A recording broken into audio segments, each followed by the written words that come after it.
Star plus के popular show Ishqbaaz में अब हाई वोल्टेज ड्रामे के ट्विस्ट के साथ कहानी आगे बढ़ रही है। सीरियल के अंदर अब माही शिवाय के रिश्ते का सच अनिका को पता चल चुका है।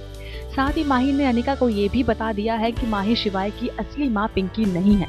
लेकिन अब ये सच जहाँ अनिका को हैरत में डाल रहा है, तो वहीं ये सोचने पर मजबूर कर रहा है कि अगर पिंकी भी नहीं है शिवाय माही की असली माँ, तो भला कौन है और कहाँ है वो औरत। अब इतने सारे सवालों का जवाब जब अनिका को कंफ्यूज कर देगा, तो अनिका ओम से मदद मांगेगी और इसके बाद कैसे अनिका लेती है माही शिवाय के रिश्ते को लेकर एक बड़ा फैसला, ये देखेंगे आप इश्कबाज के अगले एपिसोड से।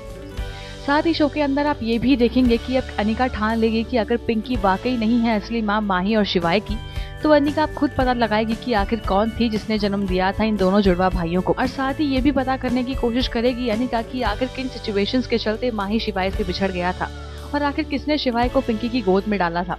तो अब इतने सारे सवालों का जवाब पाने के लिए अनिका करेगी फैसला कि अब चाहे जो कुछ हो जाए, अनिका शिवाय के अतीत के हर पन्ने का पता लगाकर ही दम लेगी।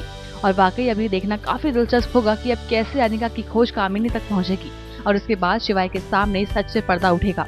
ये सब सीरियल के अंदर अब एक के बाद एक महा ट्विस्ट लाने वाले हैं, तो बने रहिए हमारे साथ, क्योंकि इन सब ट्विस्ट का खुलासा हम करने वाले हैं आपके सामने बहुत ही जल्द। और सब्सक्राइब कीजिए हमारा channel top news just for you. Top news से आस्था की रिपोर्ट।